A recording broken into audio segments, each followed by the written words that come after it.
Hi, folks. This is Rick Doc Walker, the DOC. This is John Kime, and you're listening to the Mess Hall with Rally Captain and Tailgate Ted. What's going on, Rally? How you doing, man? Hey, man, it's Beat the Giants week. What we did last week was good, but you got to have a short memory with wins and losses. So let's get it, brother. See, to me, man, it's not beat the Giants. It's let's get payback, right? We tied one game last year and we lost the other game last year. And we got screwed by the refs. And I'm never one of those fans that blames the refs for losses, but Curtis Samuel got mugged in the end zone. I mean, the guy was checking his oil. I mean, it was bad, man. Yeah. So, we got sabotaged. So we got to go back up there. And we won by 8 points this last week because the Falcons coach is an idiot. But Dable, guy knows what he's doing. Their record might not show it, but he knows what he's doing. So we can't leave this thing to chance, man. But before we jump into it, Mike, you're a week late, bro.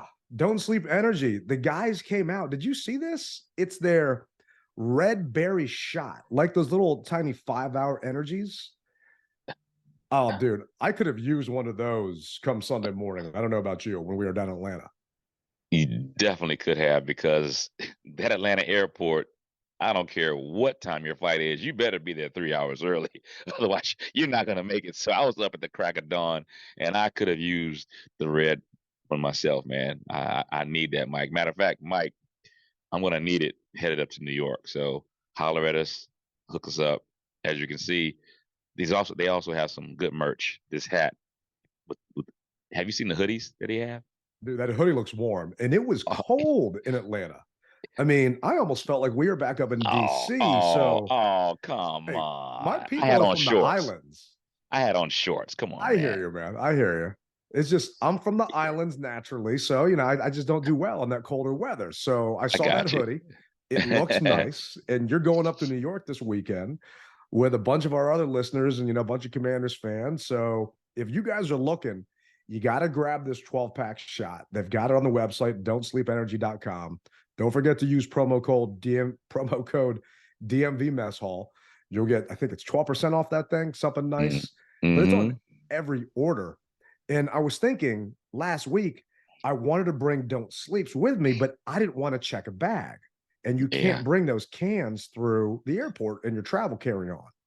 Yep. These things are perfect. So any of our listeners that are flying to the game, you can grab these things and then put them in your carry-on. So that way you don't got to worry about getting to the game, because I don't know about you, Rally. I don't know what you did Saturday night after the rally, but I was out till about 2:30 in the morning just partying it up and just having a good time, because I didn't realize that Atlanta knew about that go-go. Oh, yeah. Paint the town red, huh? I got up at 6:30. So it was maybe 3 and some change. So I was dragging ass at the tailgate until I got a couple drinks in me. But I definitely could have used a Don't Sleep once I got up game day. No, definitely, man. Definitely. Well, I'll say this, and I said it on the last pod. I definitely had some when we got back because I needed it. Yeah. Well, hopefully we can hook you up with some, and our listeners actually can go to don'tsleepenergy.com, grab some, because be nice whether you're driving up there, whether you're flying, you're taking the train, however you're getting up there. And for the other away games we got, I mean, we got a couple West Coast trips going out to Seattle. I'm sure that would definitely help some people out on that plane ride. So on top of that, it's cold and rainy in Seattle. So grab that hoodie, keep yourself dry, because I don't want to mess my hair up. I just got a little cut, so we'll be all right. Yeah. Seattle, get ready. Yeah, that one's going to be interesting. So, and speaking of which, man, our show last, Monday, a couple fans decided to chime in, and hey, we appreciate you guys listening. I know you're listening because you guys cursed me out a couple of times on social media saying we expect to win. Back in the day, and this is where I'll just stop. Guys, this isn't back in the day. We're not the Washington team from the 80s or the 90s.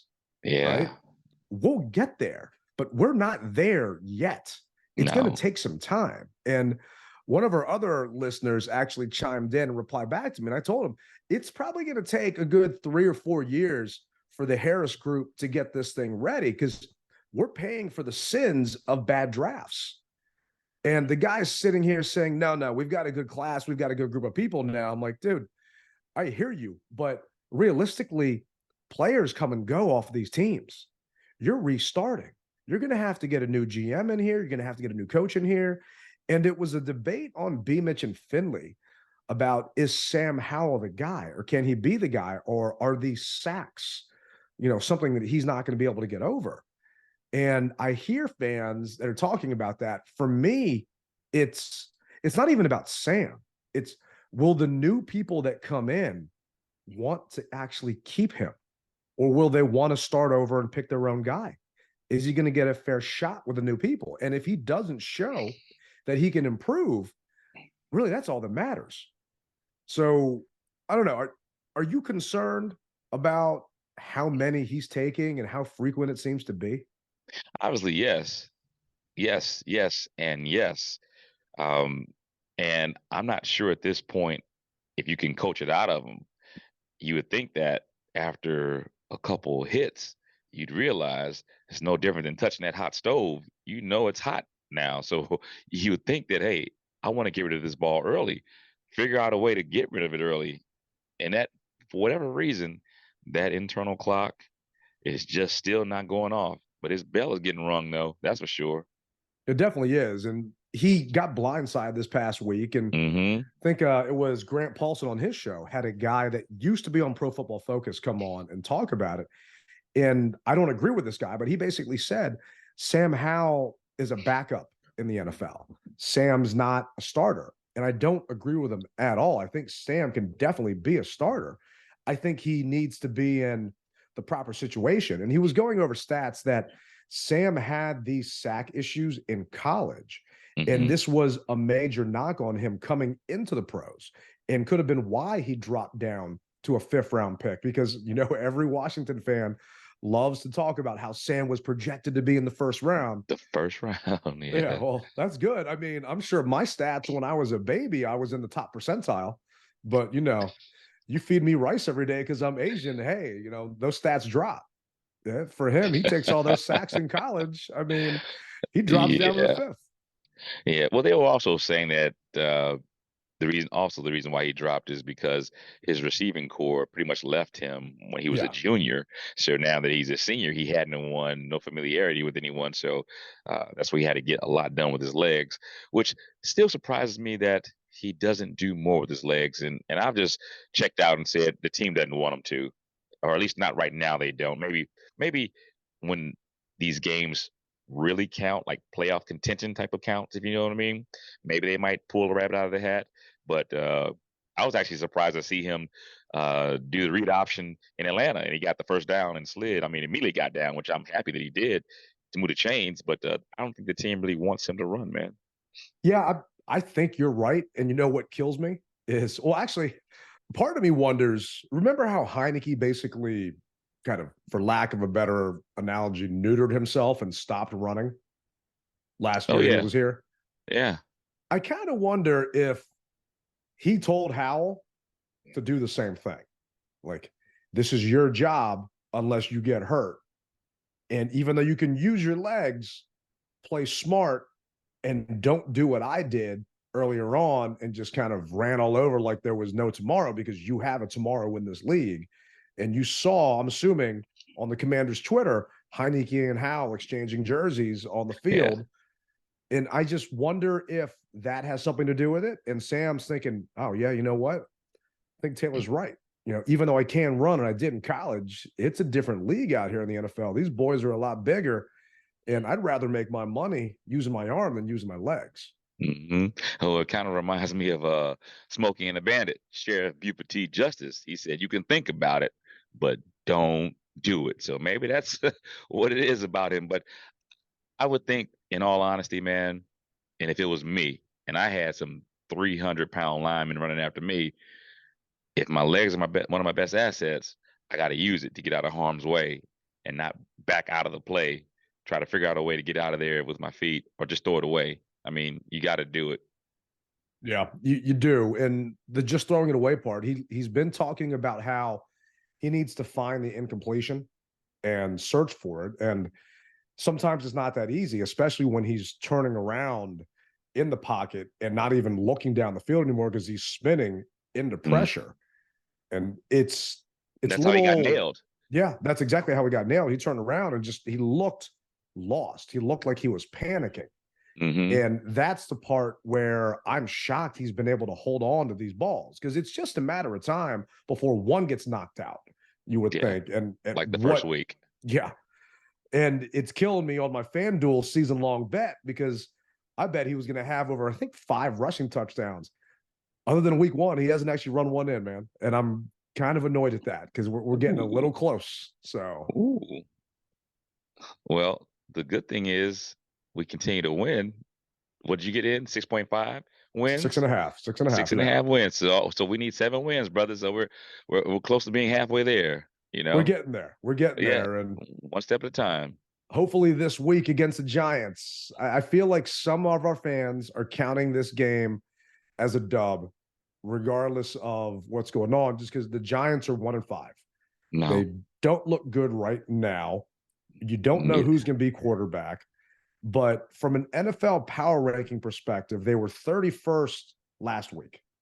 They stood toe-to-toe with the Bills. Did you watch that Bills game? Get a chance to actually see it? No. So in the first half, going into halftime, they got the ball down to the 2-yard, actually down to the goal line. They called a pass interference penalty on Buffalo.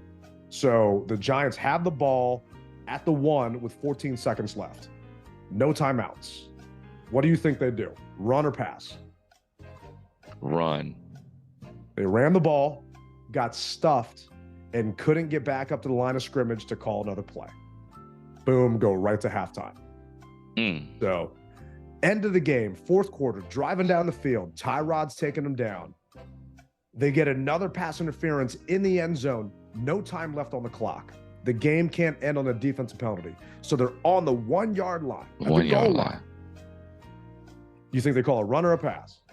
Well, since they ran it and got stuffed, they probably tried to pass it. They threw a pass this time. Tyrod threw it high. And next thing you know, game over, incomplete, and the Bills walked out of there. And a lot of people are talking about the fact that they had a chance to beat the Bills, but it's kind of context. No one's talking about the fact that the Bills just came back from London, and they just got stomped up in London.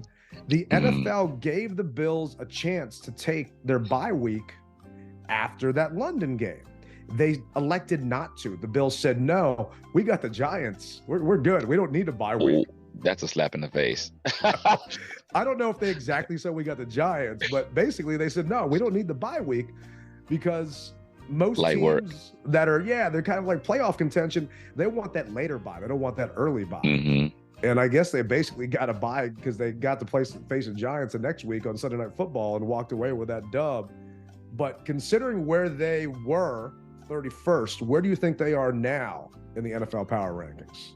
The Giants? Yeah. Well, they lost, so I'll say 32. So close, man. So close. They went down? No, they stayed at 31. So well, see, I don't understand that then. Maybe the Panthers are still winless. Okay. So yeah, I don't think they're gonna drop down below the Panthers.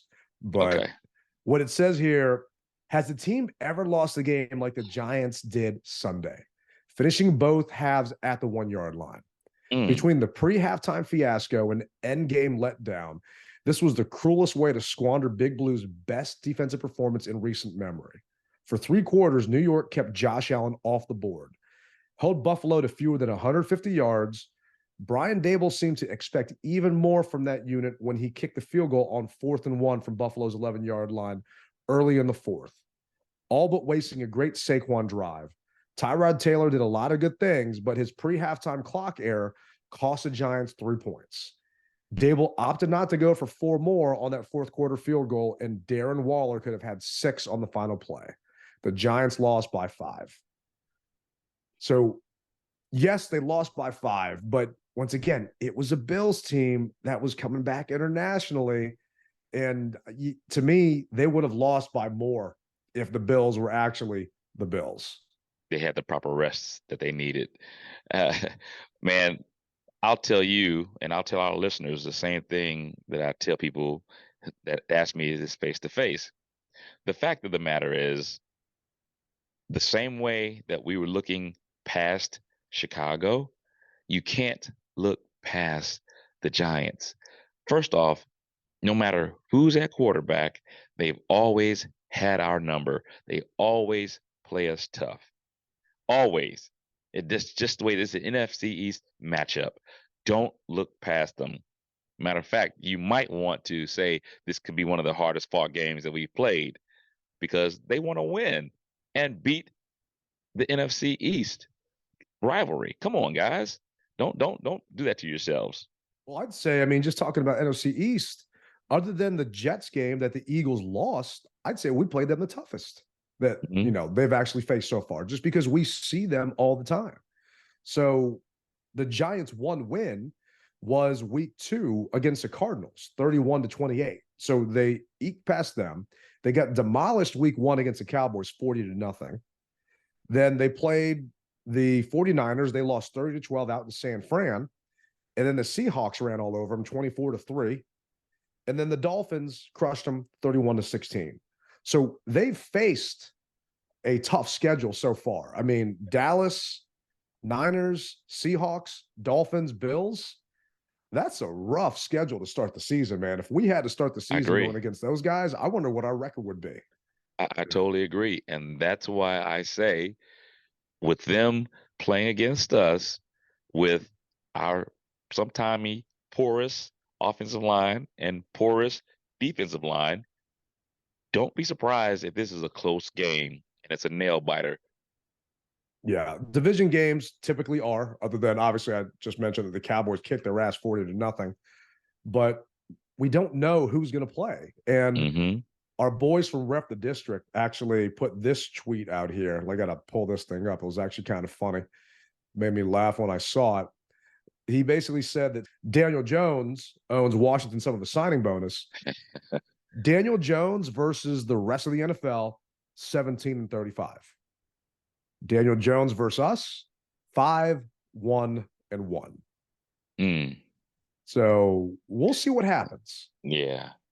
We also don't know lighten us up if Daniel's going to play or not. So on the injury report this week, he was listed as neck limited. He's able to throw. They're concerned if he takes a hit, is that hit going to be one too many? Yeah, last thing you want to do is mess around with that whole neck, vertebrae, spine aspect of things. You don't want to do that. Well, this is actually what Ron said about having to prepare for which quarterback's going to be in there. Coach, going into Sunday's game against the Giants, it's still unclear whether Daniel Jones will play. The question is, do you prepare differently, whether it's Tyrod Taylor or whether it's Daniel Jones playing on Sunday? Well, you do pay attention and respect who they're going to, who's playing first and foremost. I mean, they're both very qualified quarterbacks, but you also prepare for what they do and how they do it. I mean, in our minds, we always expect to see their best. And so we're going to prepare for what they do the best. And for each one of the quarterbacks, it's I don't know if it's that much more different. You know what I'm saying? Because Tyrod's such a veteran guy. I think he could adapt to anything that their coach wants to do. Whereas with Daniel, they're gonna do the best they can and prepare him the best they can. And so we'll be ready for both of them, either one.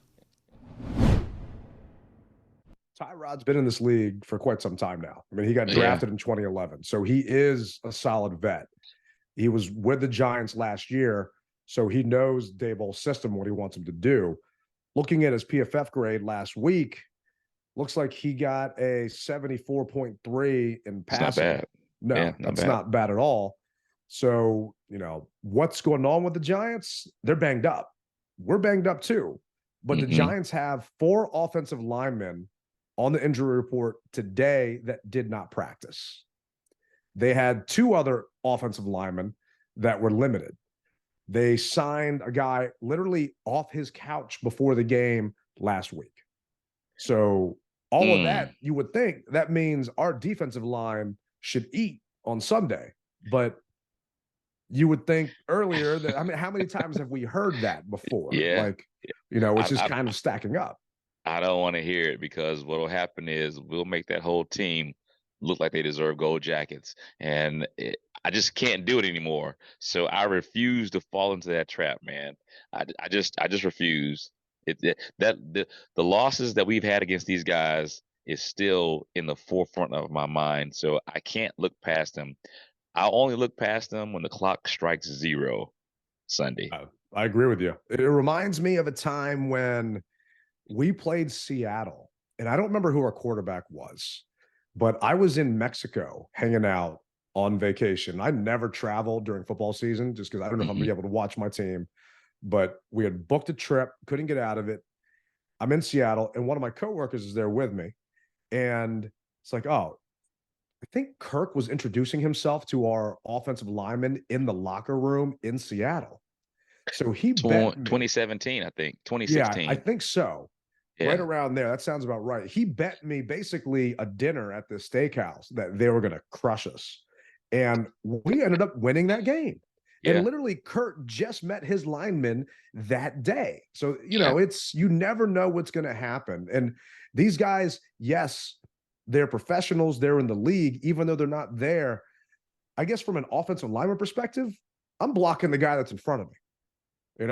It's not like a wide receiver where I've got to figure out route trees and all this other stuff and everything else. I almost think it'd be a little bit easier if I'm coming in off the street and being able to do that. But it's going to be, I think you're right. I think it's going to be a close game, a tougher game. But once again, like Rally said last week, a win's a win, man. What does it matter in the end?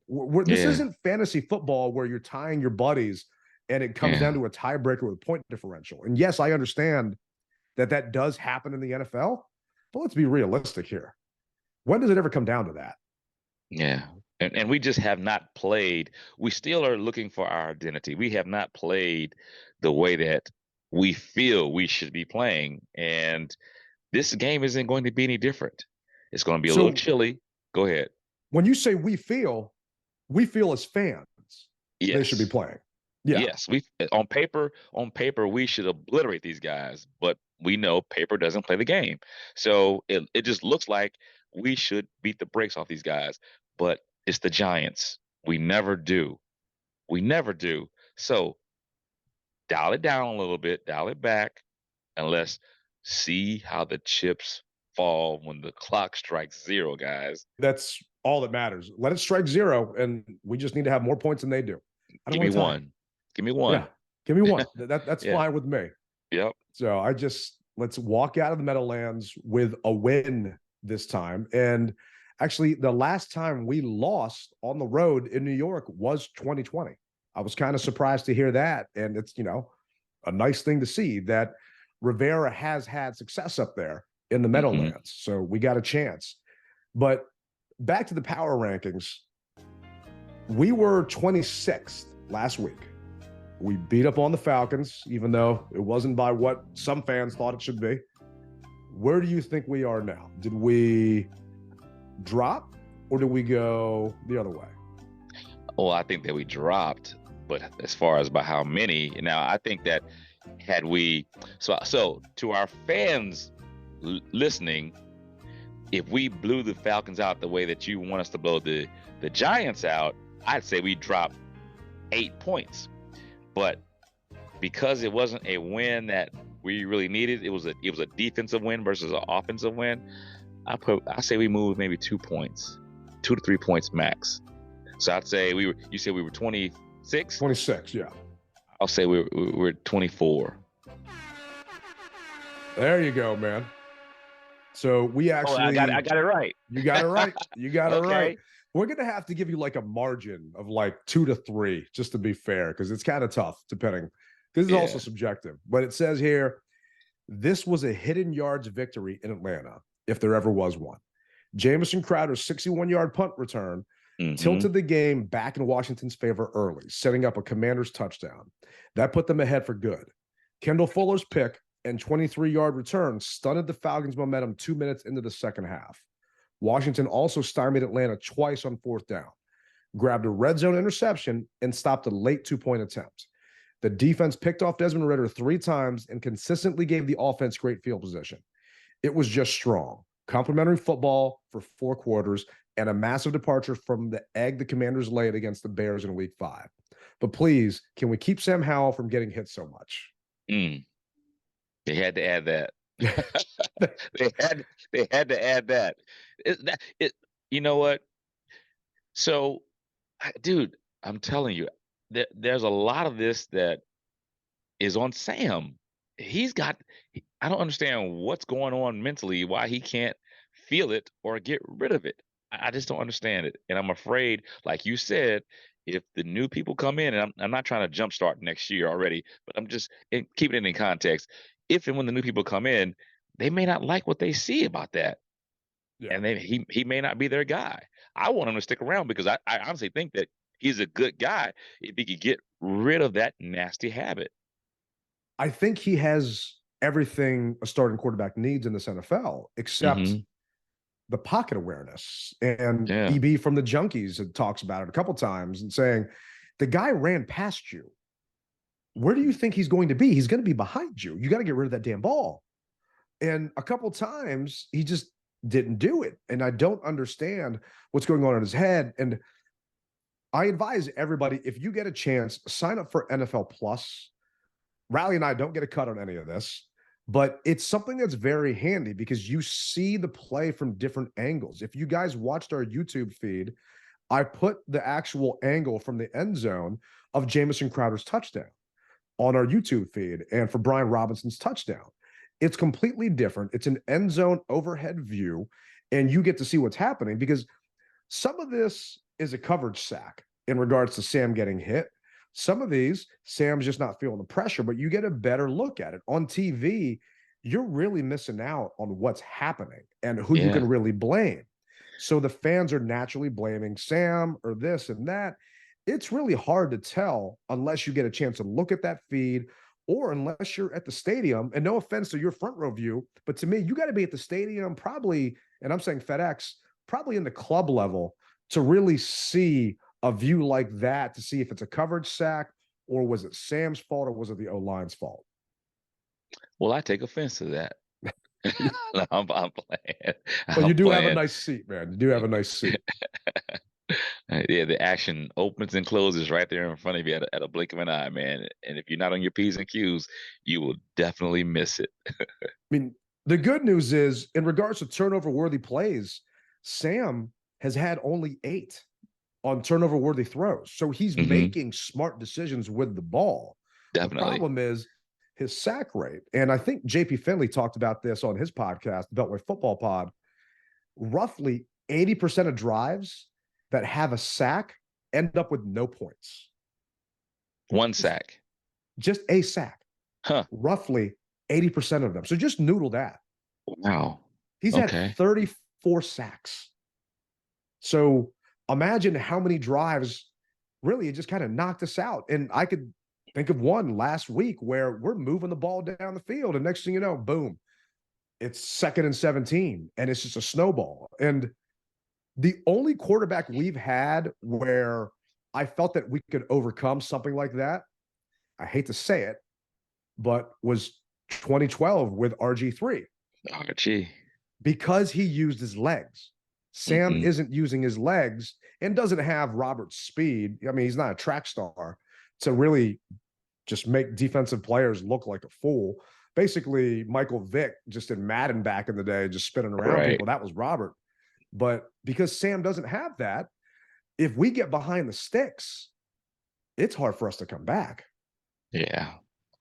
Although Eric Bieniemy has been calling great pass plays. I mean, when you look at the route tree, those guys are, if they can get open, it's there.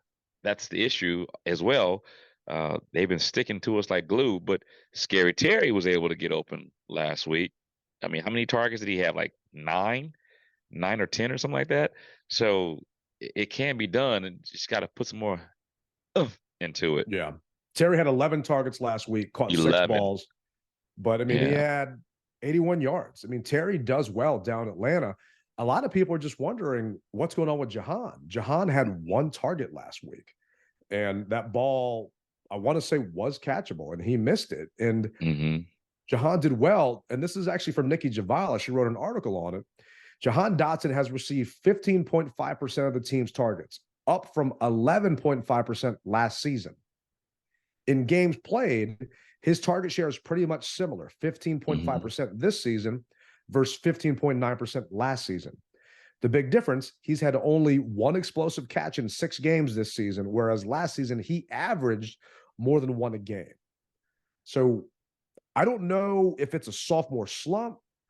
I don't know what's going on with Jahan. If on that route tree in Bieniemy's system, he's just further down that tree in regards to Sam's options.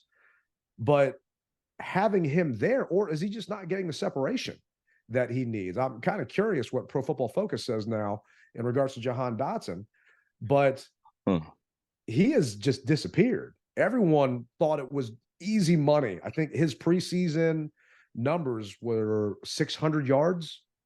I'm thinking take the over. That'll be easily a win right there. But no, Jahan hasn't done anything. We still have a lot of football left to play, and I think that it's going to take Coach Bieniemy to scheme it up a little bit better, because I did hear Sam say, hey, they're just doing different coverages. So obviously the word is out about Jahan. I mean, I think it's one of those things where they know that Terry is going to get his touches, but this is the guy that killed us or killed people last year, and we don't want to be that guy to get killed by this kid. So we know Terry's gonna get his. We'll allow him to just don't get behind us. But this kid, no, we don't want him to get anything. And it's probably showing that. And I haven't really looked at the film that much, but I know that that's what one of the things that Sam was saying, that, when the play is called, it's just not to him. So maybe he's that second or third receiver that he's not getting to. Yeah, I think it's a mixture of Sam, in essence, being a rookie. I understand he was here last year, but he's starting for the first time now. And I don't know how fast he's going through his routes, his options. And this is where I miss Chris Cooley doing his film breakdown, because Chris knew the offense and where receivers were in that offense and what was going on.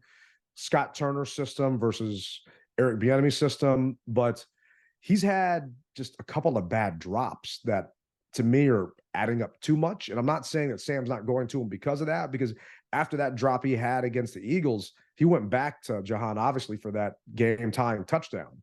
So it has nothing to do with that.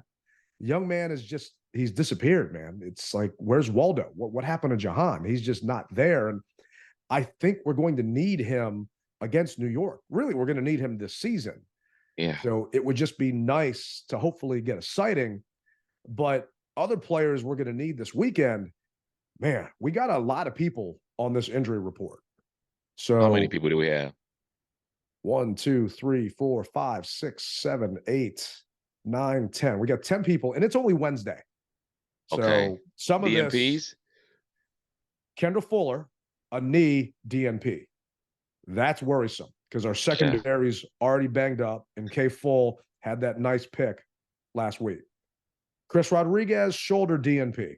Okay, not as concerned about that. John Allen, knee, limited. Cam Curl, ankle, limited. So those two guys, to me, crucial. To me, Cam, I'm concerned more than John, because our defensive line's got depth. Our secondary really doesn't right now. James Smith-Williams, banged up with a foot. He was limited. Montez Sweat, finger, limited. Good news is Deron Payne's not showing up on here, but Sam Cosme did, but he actually was a full participant. Okay. So once again, it's only Wednesday. Things are going to change, but the DNP for Fuller, it worries me.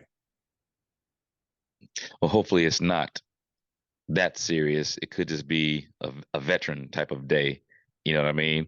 Hey, coach, it's bothering me, but at the same time, if you needed me to go, I could go. But if I can take the day off, I greatly appreciate it. That's what I'm hoping that it is. I'm because hoping you're right too. We know that they do that they give a vet more time off for little bugs and knickknacks. Oh, yeah. No, I mean, shoot, Trent Williams, I feel like never practiced or did anything at that point. When Ludden Fletcher was getting towards the end, I don't think he ever did anything either. But we talked about how we're always that get right team that other teams love playing. Well, when's the last time you think the Giants scored an actual touchdown? How many games do you think it's been? How many quarters? But how many quarters do you think it's been? Probably 6. All right, I'm going to let you take another guess. Damn, you got the music playing and everything, huh? 4 quarters. Is that your final answer? You want to phone a friend? Okay. Boop, boop, boop. Hey, Ted, what's up, bro? Give me a lifeline here. How many quarters has it been since the Giants have scored? 13 and a half quarters since they've scored a touchdown. Oh, my gosh. Yeah, 220 minutes. That's bad, bro. But see, they haven't scored since week 3. You know what? See, don't give me those type of stats because it means nothing when you play against us. And this is why our fan base is the way that we are.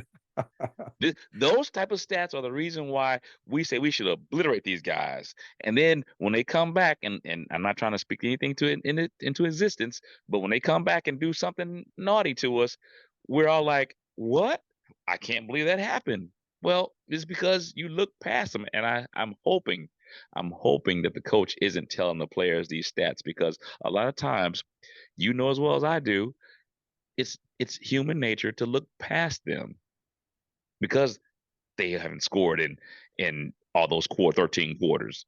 Come 220 minutes. In case you wanted to break it, I haven't broken it down to seconds, but 220 minutes. How does this feel? A team hasn't won in 365 days. I think it was 343 days. Okay, yeah. How does that feel? Yeah, no, that sucks. That's what I'm saying, man. It's just don't tell me these stats. So we talked about the do your job sign. You said don't be that guy instead of do your job. To me, Rivera needs to put up a sign that says don't be that team.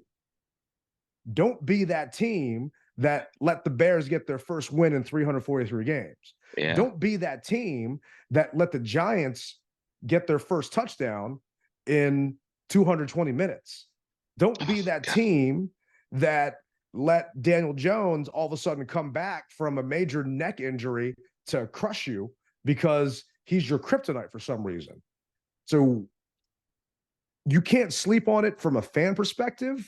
To me, I need the players not to sleep on it too, because you're kind of thinking, well, the Giants, their pass offense is 31st in the league, or their total offense is 31st, or passing offense, they're averaging 166 yards in the air, right? And Saquon's been hurt, but they're only averaging 98 yards on the ground, which is 21st. So you're hearing all these things because you know the coaches are talking to them about it. But to me, all of that goes out the window when it's a division game. Yeah. None of those stats matter. All that matters is they know you and what you like to do. You know them and what they like to do.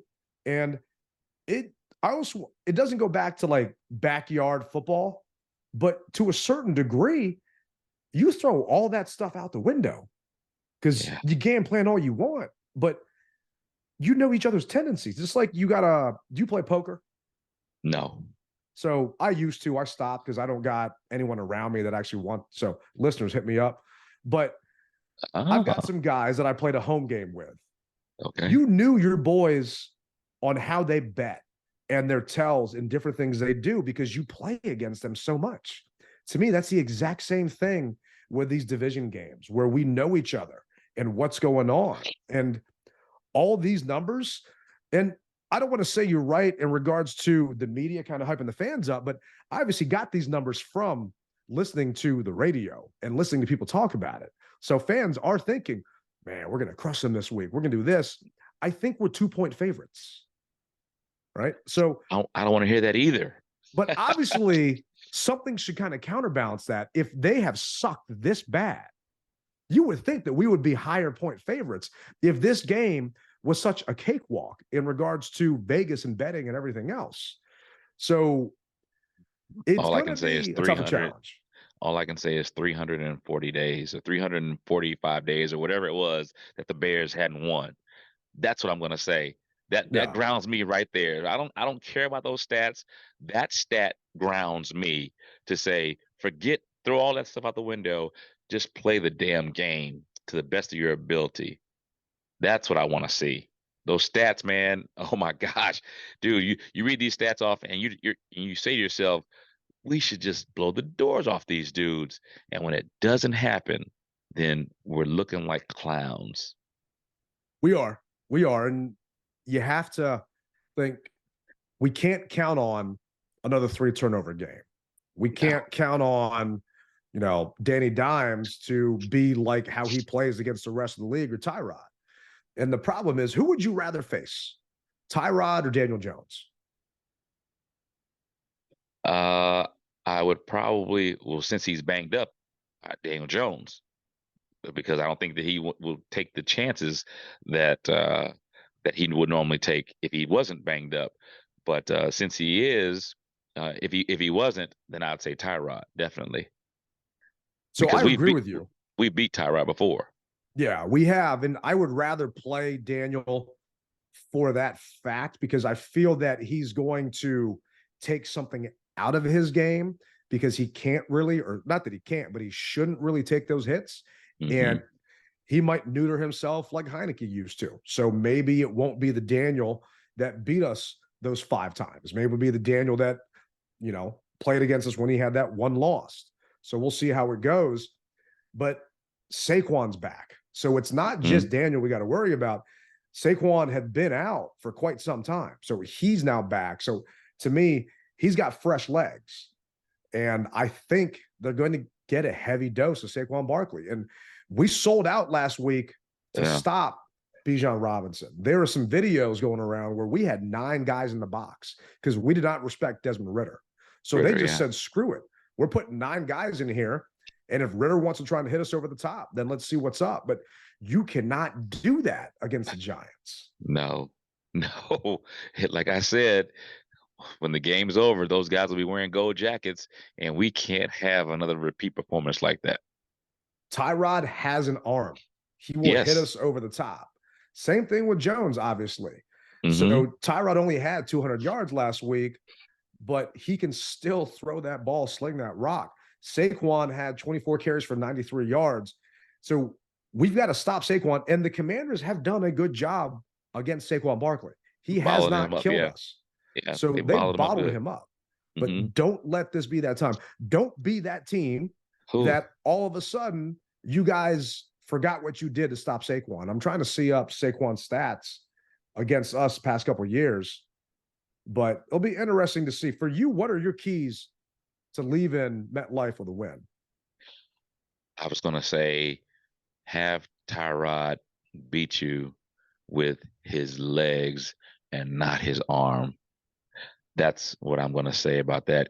Collapse that pocket and have him beat you with the legs because, as you said, he's got an arm and he's pretty accurate as well.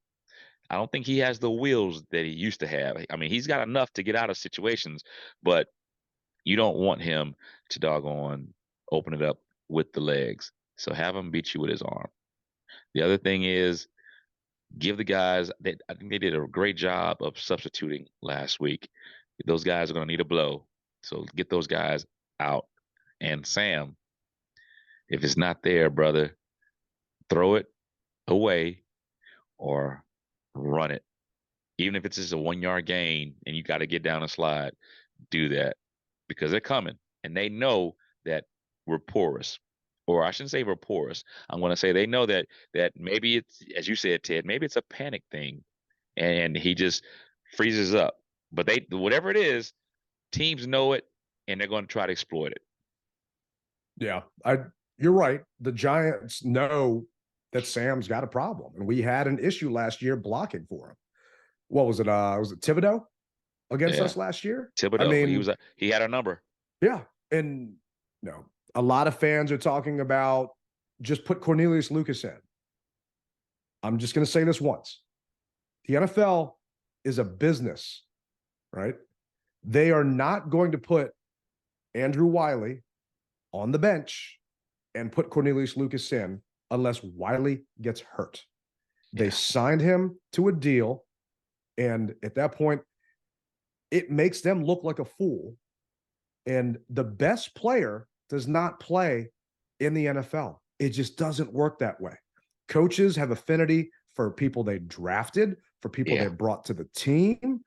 And it's the crappy part of our sport, but it's unfortunately a part of this game.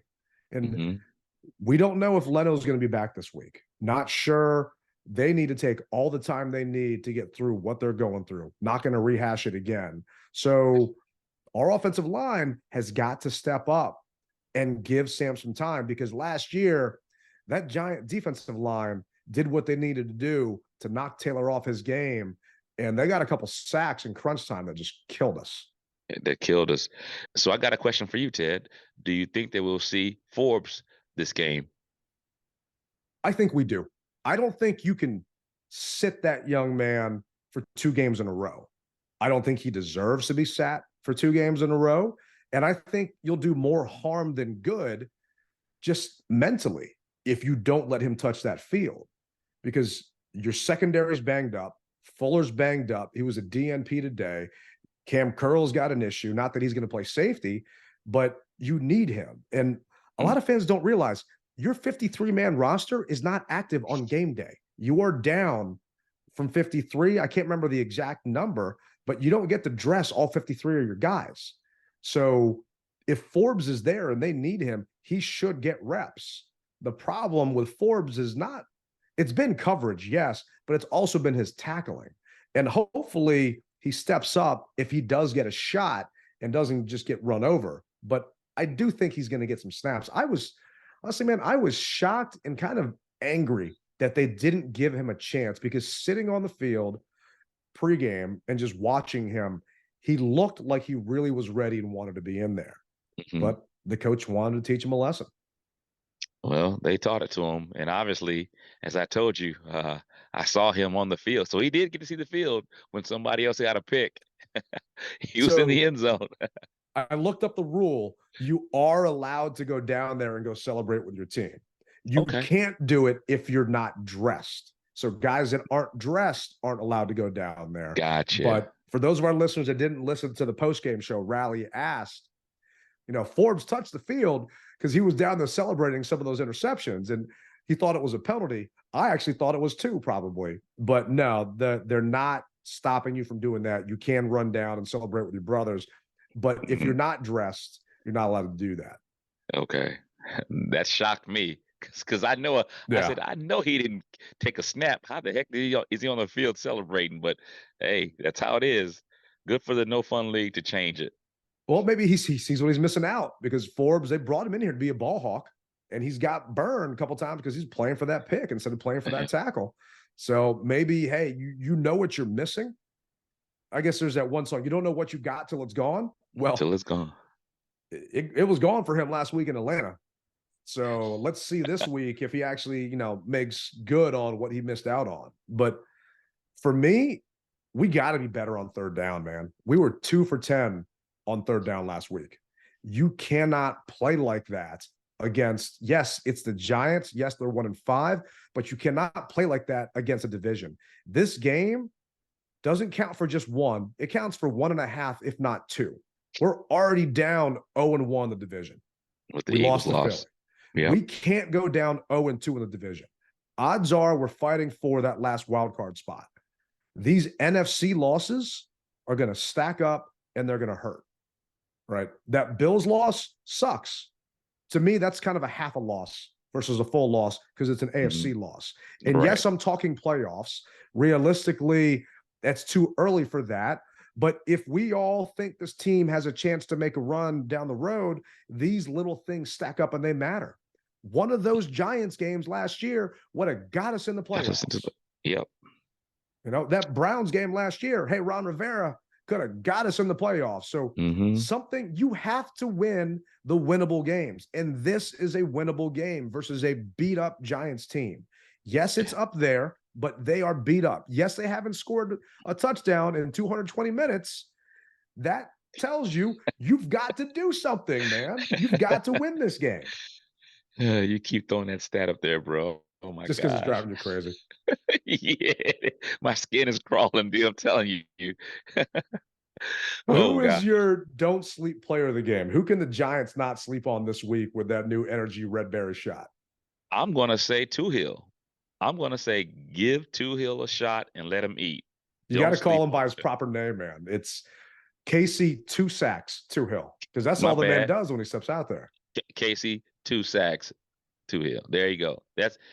Don't sleep on that brother because he's coming in to lay wood, and he did. And he's gonna play his position. He's gonna read his keys, and he's gonna do what needs to be done. So don't sleep on him when he comes in. What about you? To me, I think it's Sam. I think Sam has heard all the talk that he is not learning and Okay. has not improved on his timing in the pocket and the sacks and everything else. He had a 3-touchdown game last week. I'm not going to say a number. I don't want to jinx it, but I think Sam improves this week on his pocket presence.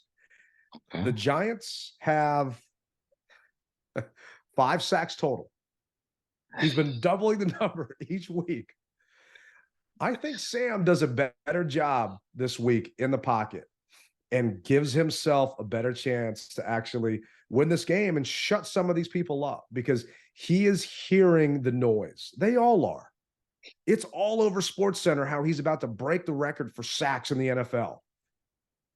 So I think Sam steps up and actually performs like he can and like you, I, and all the other Washington fans want him to perform, because this is going to New York. It's a dress rehearsal for the future, man. And the future is now.